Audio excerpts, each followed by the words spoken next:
At the edge of an international border, at the edge of the Pacific, at the edge of innovation, community, education, and discovery, you're listening to At the Edge of It All, a University of San Diego podcast where USD experts speak on topics and stories that impact you and the broader community. Hi, I'm Melissa Martinez. And I'm Elena Gomez.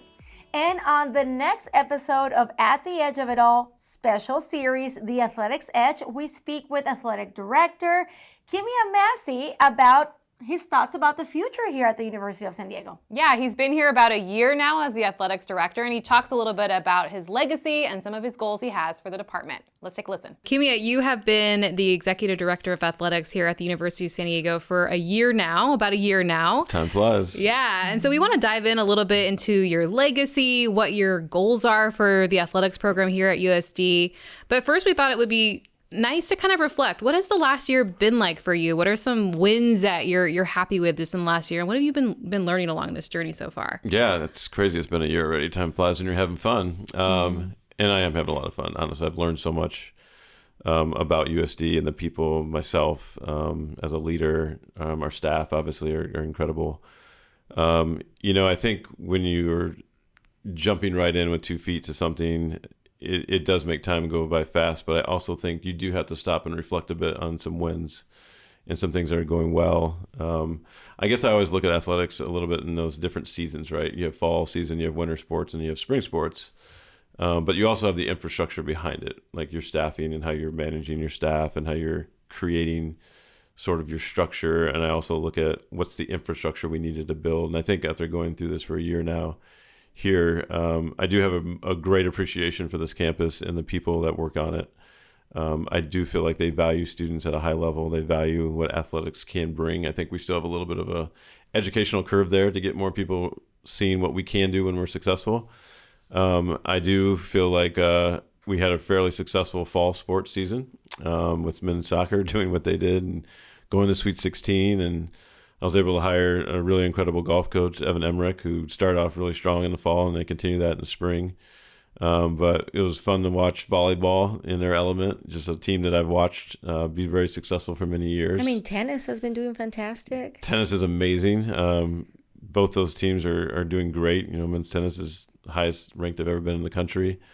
Women's tennis has had some injuries they're battling, but they're fighting through it, and there's still a chance they could win the conference. Winter sports are a little challenging, just to be very transparent. I'm a pretty direct person. We got to get better in men and women's basketball. We know that. So I've learned some lessons there about how we can get better and how do we need to actually invest in those programs. And I do feel we are making the correct investments there. Just hired Blanche Alverson, had a press conference today, which was amazing. So I'm very excited about that. I think then in the spring, baseball, softball, cross country, track, rowings, we have a good lineup of sports, and we'll see how it plays out over the next several weeks in terms of how they finish. So that's the sports side. But I think on the infrastructure side, I don't want to not talk about what we're doing in terms of how we're doing our ticketing systems and how we're going to be communicating effectively to our community, how we're going to market things. What are the things behind the scenes that people don't see now that we can really put into motion in year 2? So I think you have to look at the wins, but you also have to look at the infrastructure that's being built that will hopefully allow you to have more wins that are more visible in the future. So that leads me to the next question. What are some of those long-term goals that you have set for yourself? Well, first and foremost, I do think it's important that we talk about winning. I would like to have at least 8 to 10 of our sports every year go to the NCAA tournament. I do think that's of a high ambition, but I do think it's realistic here. I think we have the talent and the coaches, and I do think we're making the investments to do that. So that's huge. 2, retain great staff. You got to retain really good staff. Head coaches, and I don't care if you're an entry-level worker in marketing or you're a high-level administrator that reports up to the athletic director. You have to retain good staff and people who have passion, have integrity, know how to work, and they're good communicators. So I think that's a really big part of what we're doing is we're building out the team still, is retaining the good staff and then making sure others might be, maybe they don't fit in a certain spot. Can they fit somewhere else? Because we were just talking about, athletics is not for the faint of heart. Like this is a career where you really have to love what you do. It's not easy to do it. It's not, and you do have to have passion, and you do have to make this a lifestyle. It's not an 8 to 5 scenario. It's just not, and you got to be okay with that. And you got to dive in with 2 feet to be successful. So, I think thinking about, again, not just retaining people, but also hiring, and ensuring that we're hiring the right people who can withstand what sometimes is pressure-filled opportunities. So that's a big part. I mean, I think we're only as good as the people we hire. That is 100% true. So you got to make sure you hire the right people and retain the right people. And I think the other big piece, just looking ahead as I've learned over time here, is, again, I go back to how we market ourselves in athletics and as a part of this USD community, and how do we get more engagement, alums, donors, former athletes, people in this community. How are we engaging in this community in an effective way where people want to come to our games and our matches, and they want to be a part of something that's special that's brewing here? So that's a really big part of what we're working to solve. I don't think we definitely haven't solved it, but I do think we're making progress towards that goal. I want to know how you plan to do all this, and I want to go deeper in the question. Like I've seen you the last year, and you're so full of energy. You're so full of projects and ideas and passion, and you're like the Energizer Bunny, like all over the place. Non-caffeinated. Non-caffeinated, exactly. So how do you then take that internal motivation and work ethic and plans and ideas and inject that into your entire athletic department? Because as you said, you're only as good as your staff. And how do you motivate, an entire group of people when you're the newbie, basically, right? You're coming into an established team. You're the new head of all the sports. How do you do it, Kimya? I think we had mentioned on a previous podcast where our new head women's basketball coach talked about being an educator first. And I do think we are in the education business, whether we're a faculty member or an administrator, or in my role, I have a responsibility to help educate our staff on what we're doing and how we can do it. Ultimately, there should be buy-in with everybody on your vision. And you can set a vision, but you still have to have buy-in to get it done, right? And you need people to feel like, oh, this is something I can get behind. And by the way, I can contribute a voice to that, and it's going to be heard.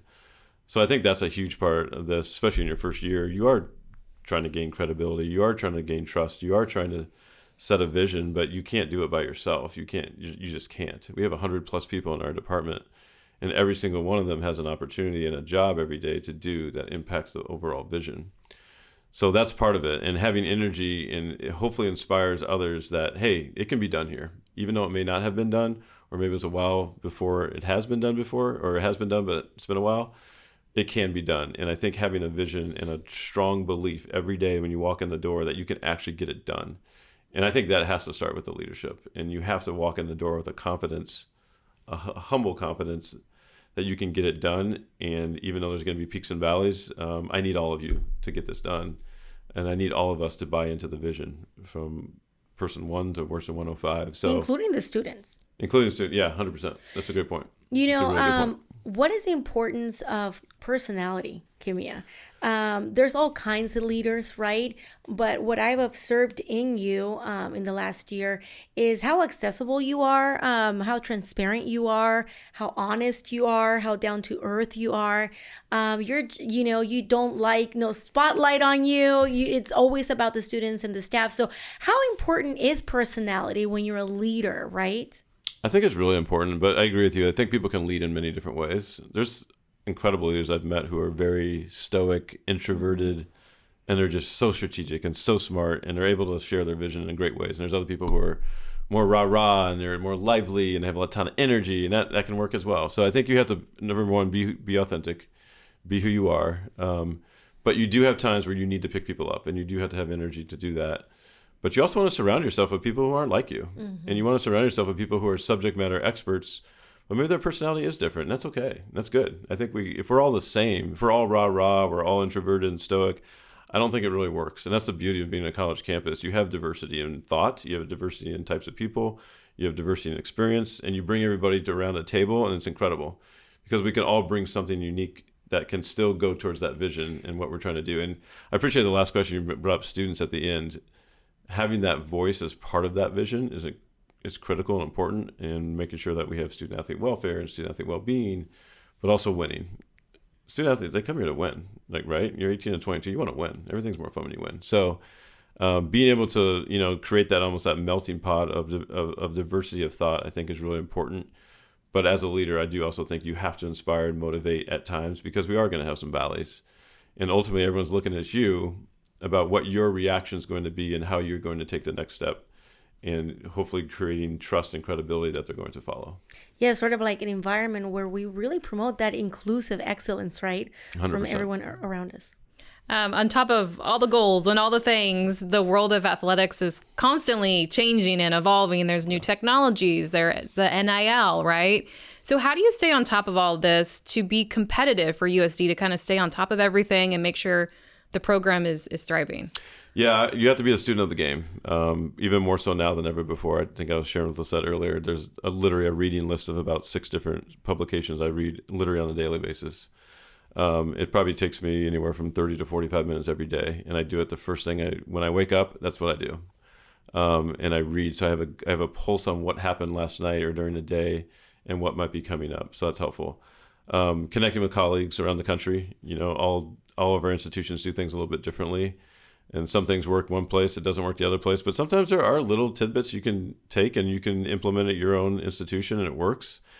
I'm a big fan of not recreating a wheel if we don't have to. So while you're learning about a particular strategy or something you need to do, it is great to look at other people and say, how are they doing this? Or how are they solving that problem? Or how did they get that successful? I saw one yesterday with Coastal Carolina.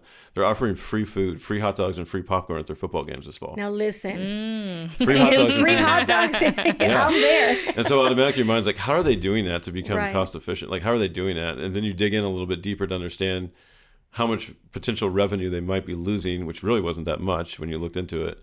But what you do gain is more fans who will 100% attend a game because they're getting free hot dogs and popcorn. Absolutely. So now they're paying a ticket charge, and there also are, by the way, things for sale that they're still going to purchase. So actually, you just increased your attendance by, I'm just making numbers up, 2,000 people.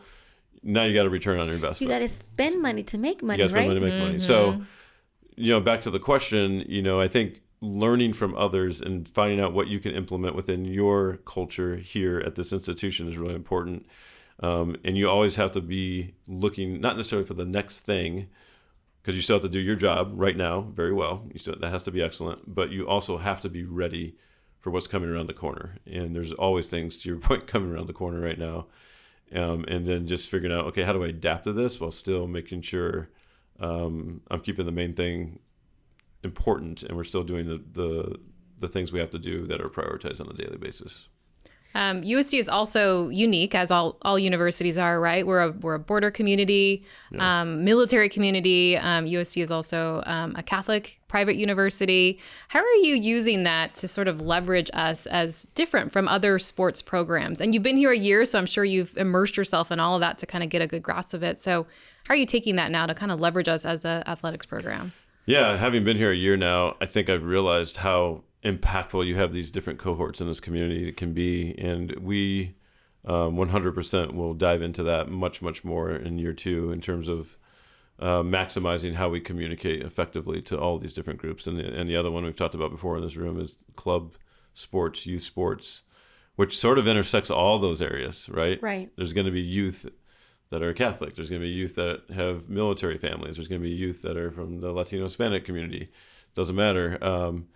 And how do we find a way to strategically market and target those individuals to come to USD for 2 hours and have a great time? And also we're immersing you in a higher ed culture in campus, because ultimately, especially with youth, you want to put them in situations where they can foresee themselves in 5, 10, 15 years down the road, whether it's being a college athlete or being an engineering student, doesn't matter. And I do think that's really an angle for us, is the youth of this entire community. That is, to me, as I've learned over the years, I'm looking at all the different cohorts. I think if we can find a way with families and youth for them to be able to have an affordable, high-level Division I collegiate experience, then we'll nail it. So well, we saw that during the strategy. men's soccer team, right? When they had their winning streak. I mean, we almost had a full stadiums. And as you said, I think college sports is the closest thing to like professional athletes for a lot of these young kids. Yeah. And they really look up to them. And I think college sports play such an important part. I mean, people are struggling right now financially, and it's really expensive to buy, tickets to go to some games, not all of them, but some. And college sports are a great opportunity to have a good family time and watch individuals who have been working so hard at this for so long, right? Yeah, and we are a great affordable opportunity. I mean, it's awesome what the Padres are doing. 7-0, off to a great start. I'm a big baseball guy. I love it. It's expensive to go to a game, though. And some of our counterparts around this community, it's a little bit more expensive. We're a no tariff place to come to. We can get to a game, have fun, enjoy it. We're pretty central. Very central. And I just think we have a really good experience to offer. Now, we got to do a great job of letting people know that ahead of time, right, getting things out to them in a timely fashion, especially with kids. I mean, everyone has kids here. You got to plan ahead. Everything revolves around the children. It does, which is great. I love it. You get the children and they will come, right? Yeah. Yes. So there's a lot of really cool opportunities ahead. I'm really excited to sort of put some things in motion that we've been talking about now for several months and strategizing structurally what this looks like. So I'm really very bullish on the future and what this looks like. I wonder, Kimya, before we go, if you can share with us, I mean, this is such a heavy question, but what do you hope your legacy is here at the university? Yeah, that's a great question. I think first and foremost, you want to be known for hiring great people who represent your department, represent the university, the community, that, when people come to a game or a match, or they meet people from the community, or they're on the plane and they meet the team, and or they're in a restaurant and they find out you played for the golf team or the soccer team, that they're quality people. That's first and foremost. Hire really good people and retain the right people. 2, you hope our athletes all leave here feeling like they had a great 4 or 5 years, and this is their home, and this is the place they want to come back to indefinitely for the rest of their life, because their experiences in those 4 or 5 years literally changed the trajectory of their life in a positive way. That's always going to be at the top. And I think obviously, when I think about like winning in the classroom, you think about obviously on the field, those are important. You want to make sure that, you have that balance between academics and athletics, where you're still achieving some of the metrics like the graduation rates and the graduation success rate and our academic progress rate. There's some NCAA metrics that measure academic success. That's really important to me as an academic person to start off in academics. But also, of course, you want to be known that you won some championships. There's nothing better than seeing our student athletes winning a championship and the feeling of all the work they did that year leading up to that. And it's all worth it. And you need to be able to win at times to have that positive experience. You can still have it if you're not losing, if you're losing more or there's a BIX. But I think when you go out into life, seeing the fruits of your labor, and now you're at a job, there's a lot of applicable skills, as we've talked about, that if you've been a winner in middle school and high school and college, you're taking those skill sets and moving them now to a job setting. So I think that's a really important part of legacy, is that we're all winners, and we figure out how we win and do it in the right way, but we also did it in a way that we can feel good about all the hard work and effort you put in. And I think you're already, doing a great job. And I think this athletics department was already doing a fantastic job also in the community, right? Because I was just talking to some of your athletes and some of the coaches, and I'm amazed, first of all, at how they juggle their schedules. Yeah. Second of all, how great they're doing academically. Yeah. I mean, these are kids who have 3.5, 3.8, 4.0s. Some of them even have internships and they're in sports. And then on top of all that, they're heavily involved in the community. Community work is a big thing here. We had a 3.32 GPA in the fall, which is actually higher than the campus student body GPA. I mean, that's Extremely amazing. impressive. That says a lot about the kind of athlete that comes to this university, and the kind of human that's going to be living in here and contributing to their communities in many ways. So great job. Thank you so much. We'll ask you the same questions 3, 4, 5, 6 years from now. Perfect. And see where we're at. But thank you for joining us today. And if you like this episode, be sure to subscribe to catch the next one.